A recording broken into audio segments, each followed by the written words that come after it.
बाबा साहब को अपने कानूनी मंत्री पद से उस समय इस्तीफा देना पड़ता तथा ना ही आगे चलकर कांग्रेस पार्टी को केंद्र व अधिकांश राज्यों की भी सत्ता से बाहर होना पड़ता तथा ना ही फिर कमज़ोर वर्गों के लोगों को मजबूरी में बीएसपी के नाम पर अपनी अलग से राजनीतिक पार्टी बनाने की ज़रूरत पड़ती। और अब ये कांग्रेस पार्टी अपनी जैसी जातिवादी व पूंजीवादी सोच रखने वाली पार्टियों के साथ गठबंधन करके फिर से केंद्र की सत्ता में आने के सपने देख रही है, तो वही सत्ताधारी बीजेपी पार्टी भी पुनः केंद्र की सत्ता में आने के लिए अपने एनडीए गठबंधन को हर मामले में मजबूत बनाने में लगी है। साथ ही फिर से सत्ता में आने का दावा भी ठोक रही है। ये कह रही है कि इस बार बीजेपी और उनका गठबंधन 300 से ज़्यादा सीटें लाएगा, इसका भी दावा ठोक रही है। जिनकी कथनी व करनी में कांग्रेस पार्टी की तरह ही कोई खास अंतर नज़र नहीं आता है। कहने का तात्पर्य ये है कि अब ये दोनों बने गठबंधन यानी कि एनडीए व परिवर्तित किए गए यूपीए केंद्र की सत्ता में आने के लिए अपने अपने दावे ठोक रहे हैं, जबकि जनता को किए गए इनके वायदे व आश्वासन आदि सत्ता में बने रहने के दौरान अधिकांश खोखले ही साबित हुए हैं। वैसे भी कांग्रेस व बीजेपी एंड कंपनी के बने गठबंधन की अब तक रही सरकार की कार्यशैली यही बताती है कि इनकी नीति, नीयत व सोच सर्व समाज में से विशेषकर गरीबों, दलितों, आदिवासियों, पिछड़े वर्गों, मुस्लिम एवं अन्य धार्मिक अल्पसंख्यकों के प्रति लगभग एक जैसी ही रही है, क्योंकि इन्होंने सत्ता में रहकर शुरू से इन वर्गों के मामले में अधिकांश कागजी खाना पूर्ति ही की है तथा जमीनी हकीकत में इनके लिए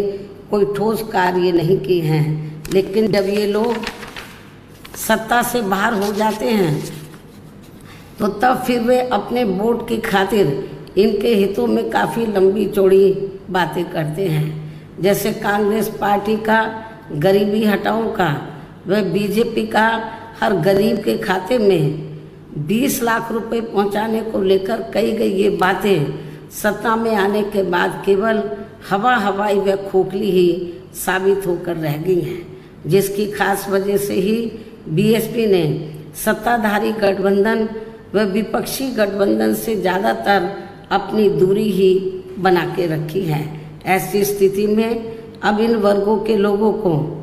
यानी कि कमज़ोर वर्गों के लोगों को आपसी भाईचारे के आधार पर वे अपना अकेले ही मजबूत गठबंधन बना के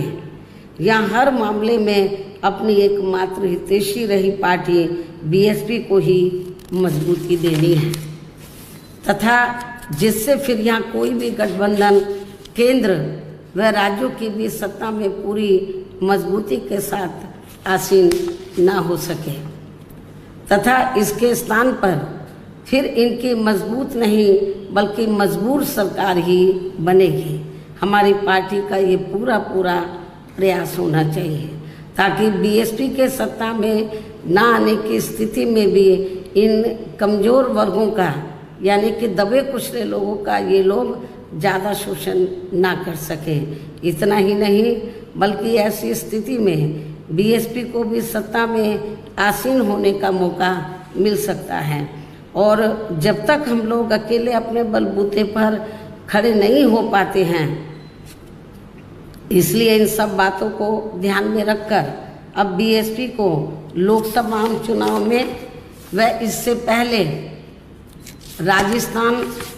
मध्य प्रदेश, छत्तीसगढ़ व तेलंगाना आदि राज्यों में होने वाले विधानसभा चुनाव में भी अकेले ही चुनाव लड़कर अपनी पार्टी का बेहतर रिजल्ट लाना होगा। लेकिन बीएसपी पंजाब, हरियाणा आदि इन राज्यों में वहाँ की रीजनल पार्टियों के साथ मिलकर जरूर चुनाव लड़ सकती है, बशर्ते अब वर्तमान में उनका एनडीए व परिवर्तित किए गए यूपीए से भी कोई संबंध नहीं होना चाहिए। इसके साथ ही पार्टी के लोगों को हर स्तर पर सत्ताधारी गठबंधन व विपक्षी गठबंधन के सभी साम दाम दंड भेद आदि हथकंडों से भी जरूर सावधान रहना है। इसके अलावा यहाँ मैं ये भी कहना चाहूँगी कि देश में लगातार बढ़ रही कमर तोड़ महंगाई, अति गरीबी व बेरोजगारी आदि की इन गंभीर समस्याओं के प्रति केंद्र के उत्तरदायित्व को लेकर कल से शुरू हो रहे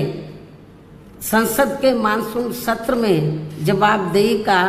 लोगों को काफ़ी बेसब्री से इंतजार है। किंतु मणिपुर में जारी चिंतनीय हालात, हिंसा व सुरक्षा ही अब नया मुद्दा बन गया है। किंतु इन समस्याओं के प्रति भाजपा का रवैया अब तक व्यापक जनहित का कम तथा अपने राजनीतिक स्वार्थ का ज़्यादा देखने को मिल रहा है, जिस कारण देश से जुड़े इन मामलों का जटिल बने रहना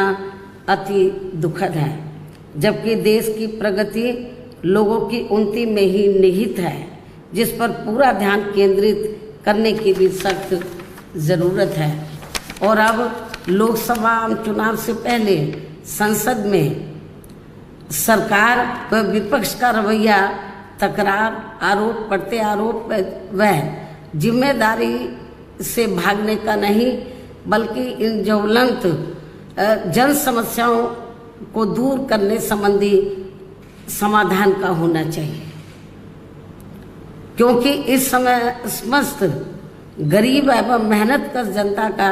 जीवन काफ़ी दुखी व त्रस्त है, जिनकी सही से चिंता करना सभी का दायित्व भी बनता है। अंत में अब मैं अपनी बात यहीं समाप्त करती हूँ। धन्यवाद। जय भीम व जय भारत।